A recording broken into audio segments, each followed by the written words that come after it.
Assalamualaikum warahmatullahi wabarakatuh.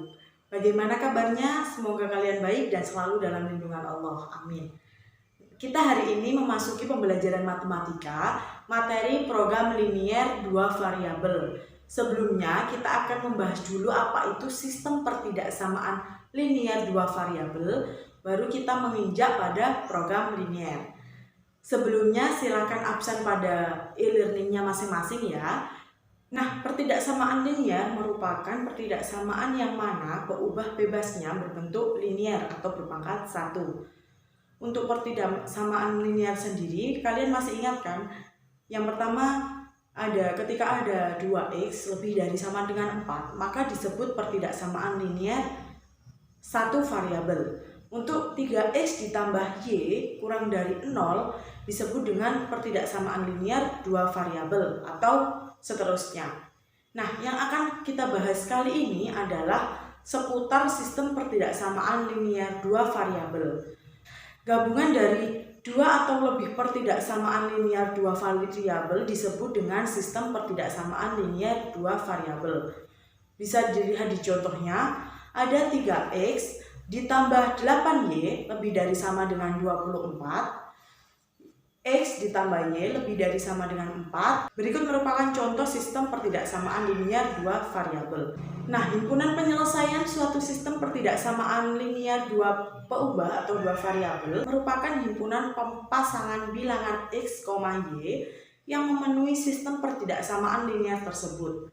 Himpunan penyelesaian SPTLDV atau sistem pertidaksamaan linier 2 variabel berupa suatu daerah yang dibatasi garis pada sistem koordinasi kartesius untuk mencari dp suatu sistem SPLTDV. Nah, untuk mencari dp dari suatu SPLTDV ada dua cara, yaitu uji titik dan tanda ketak samaan. Yang pertama pada uji titik. Ada beberapa langkah. Yang pertama, gambarlah grafik garis AX ditambah BY sama dengan C. Dan jika tanda ketak samaan berupa kurang dari sama dengan atau lebih dari sama dengan, maka garis pembatas digambar penuh. Jika tanda ketak samaan berupa kurang dari atau lebih dari, maka garisnya digambar putus-putus. Lalu kemudian apa yang kita lakukan? Kita lakukan uji titik.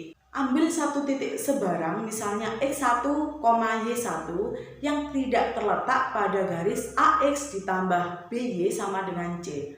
Lalu substitusikan titik tersebut ke dalam pertidaksamaan AX ditambah BY kurang dari sama dengan C.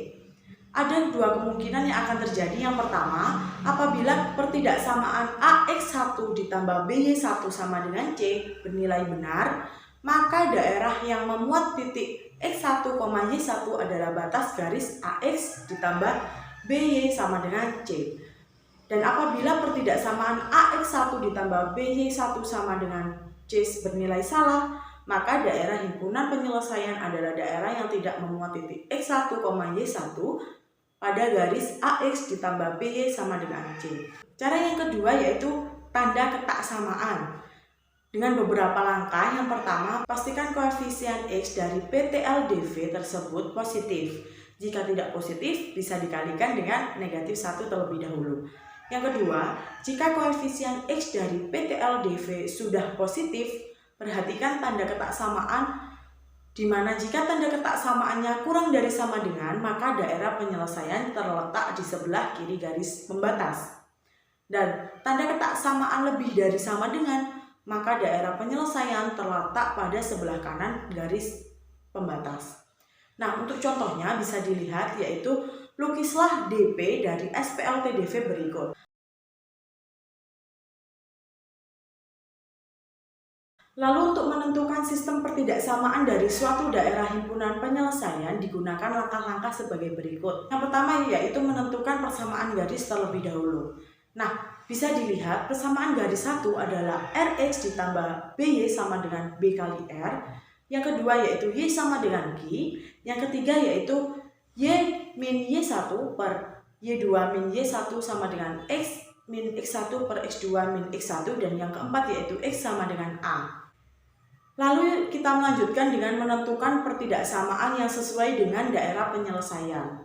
Setelah kita menemukan persamaan garis dari suatu daerah penyelesaian tersebut, langkah berikutnya kita mengganti tanda persamaannya menjadi pertidaksamaan. Yang pertama, pastikan variabel X bertanda positif. Jika negatif, bisa dikalikan dengan 1.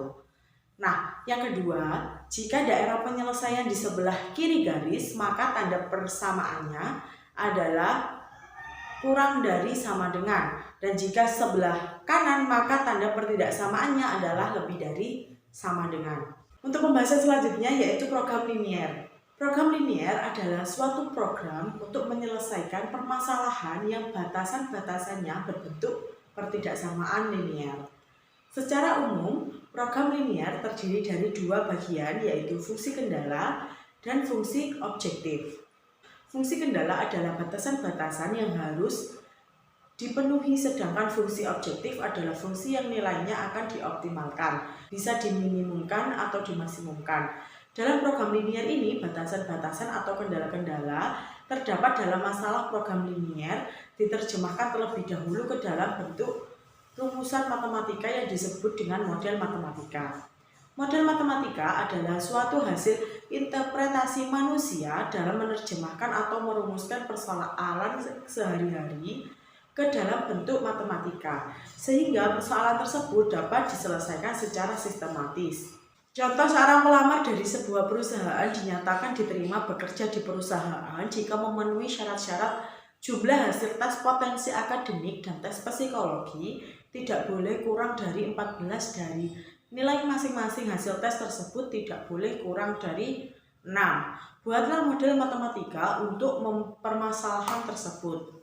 Nah, untuk jawabannya, misalkan nilai tes potensi akademik adalah X dan misalnya tes psikologi adalah Y, dari syarat pertama diperoleh hubungan X ditambah Y lebih dari 14 dan dari syarat kedua diperoleh hubungan X lebih dari sama dengan 6 dan Y lebih dari sama dengan 6. Jadi model matematika dari permasalahan di atas adalah X ditambah Y lebih dari sama dengan 14, X lebih dari sama dengan 6, dan Y lebih dari sama dengan 6. Yang akan kita bahas selanjutnya yaitu nilai optimum pada fungsi objektif. Nah, fungsi objektif merupakan fungsi linier dan batasan-batasan pertidaksamaan linier yang memiliki himpunan penyelesaian. Himpunan penyelesaian merupakan titik-titik dalam diagram Kartesius yang jika koordinatnya disubstitusikan ke dalam fungsi linier dapat memenuhi persyaratan yang ditentukan. Nilai optimum fungsi objektif dari suatu persoalan linier dapat ditentukan dengan metode grafik. Dengan melihat grafik dari fungsi objektif dan batasan-batasannya dapat ditentukan letak titik yang menjadi nilai optimum. Untuk langkah-langkahnya, yang pertama menggambarkan himpunan penyelesaian dari semua batasan syarat yang ada di Kartesius. Yang kedua, menentukan titik-titik ekstrim yang merupakan perpotongan garis batasan dengan garis batasan yang lainnya.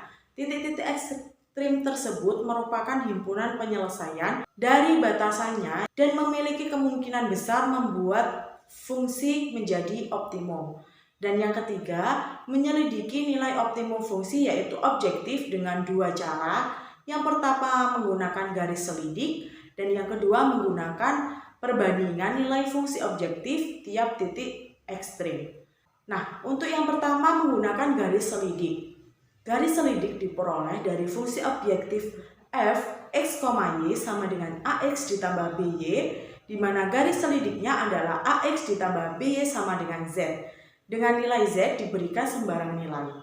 Garis ini dibuat setelah grafik himpunan penyelesaian pertidaksamaan dibuat. Garis selidik awal dibuat di daerah himpunan penyelesaian awal, kemudian dibuat garis-garis yang bersejajar dengan garis selidik awal. Berikut pedoman untuk menentukan penyelidik nilai fungsi optimum. Yang pertama, syaratnya jika A lebih dari 0, jika maksimum maka dibuat garis yang sejajar garis selidik awal hingga membuat himpunan penyelesaian berada di kiri garis tersebut. Titik yang dilalui garis tersebut adalah titik maksimum. Dan jika minimum maka dibuat garis yang sejajar garis selidik awal sehingga membuat himpunan penyelesaian berada di kanan garis tersebut. Titik yang dilalui garis tersebut adalah titik minimum. Untuk cara yang kedua dengan syarat B lebih dari 0. Jika maksimum maka dibuat garis yang sejajar garis selidik awal sehingga membuat himpunan penyelesaian berada di bawah garis tersebut. Titik yang dilalui garis tersebut adalah titik maksimum. Dan jika minimum maka dibuat garis yang sejajar garis selidik awal sehingga membuat himpunan penyelesaian berada di atas garis tersebut. Titik yang dilalui garis tersebut adalah titik minimum. Nah, untuk nilai A kurang dari 0 dan B kurang dari 0 berlaku kebalikan dari kedua cara yang sudah dijelaskan sebelumnya. Cara selanjutnya yakni membandingkan nilai fungsi tiap titik ekstrim. Menyelidiki nilai optimum dari fungsi objektif juga bisa dilakukan dengan cara menentukan titik-titik potong terlebih dahulu dari garis-garis yang ada. Nah, tiap-tiap potong tersebut merupakan nilai ekstrim yang berpotensi memiliki nilai maksimum di salah satu titiknya. Berdasarkan titik-titik tersebut ditentukan nilai masing-masing fungsinya, kemudian dibandingkan. Lalu nilai terbesar merupakan nilai maksimum dan nilai terkecil merupakan nilai minimum. Nah, untuk contohnya tentukan nilai minimum fx, y sama dengan 9x ditambah y pada daerah yang dibatasi oleh x lebih dari sama dengan 2 kurang dari sama dengan 6 dan y lebih dari sama dengan 0 kurang dari sama dengan 8 serta x ditambah y kurang dari sama dengan 7. Langkah yang pertama kita menentukan gambar grafiknya. Lalu langkah yang kedua kita menentukan titik ekstrim. Dari gambar ada 4 titik ekstrim yaitu A, B, C, D dan himpunan penyelesaiannya adalah daerah yang diarsir. Dan langkah yang ketiga kita menyelidiki nilai optimum dari grafik yang telah diketahui. Setelah kita mengetahui, kita bandingkan. Dengan membandingkan tersebut disimpulkan bahwa titik A memiliki nilai minimum 18. Sehingga nilai minimumnya berada pada titik A. Selanjutnya yaitu menyelesaikan masalah kontekstual berkaitan dengan program linier. Dalam kehidupan sehari-hari sering dijumpai terkait program linier seperti pembangunan perumahan atau apartemen, pemakaian obat-obatan dalam penyembuhan, pemakaian tanah untuk lahan parkir, masalah transportasi dan lain sebagainya. Kita sering kali menjumpai program linier dalam kehidupan sehari-hari. Dalam program linier ini sering dijumpai istilah terbesar ataupun terkecil dari sejumlah batasan yang berupa pertidaksamaan linier. Penyelesaian sistem pertidaksamaan linier secara grafik dapat berupa daerah tertutup yang merupakan syarat memaksimumkan fungsi objektif dan daerah terbuka yang merupakan syarat meminimumkan fungsi objektif. Contohnya, panitia karya wisata suatu sekolah ingin menyewa 2 jenis bus. Selama 3 hari, bus jenis A dapat menampung 30 orang dengan harga 3 juta rupiah. Bus jenis B dapat menampung 40 orang dengan harga 4.500.000. Karya wisata tersebut diikuti oleh 420 orang. Jika bus yang dibutuhkan paling banyak adalah 7 unit, maka jenis bus yang harus disewa agar pengeluaran seminim mungkin adalah berikut untuk penyelesaiannya. Sekian pembahasan program linier kali ini. Jangan lupa belajar dan tetap semangat. Wassalamualaikum warahmatullahi wabarakatuh.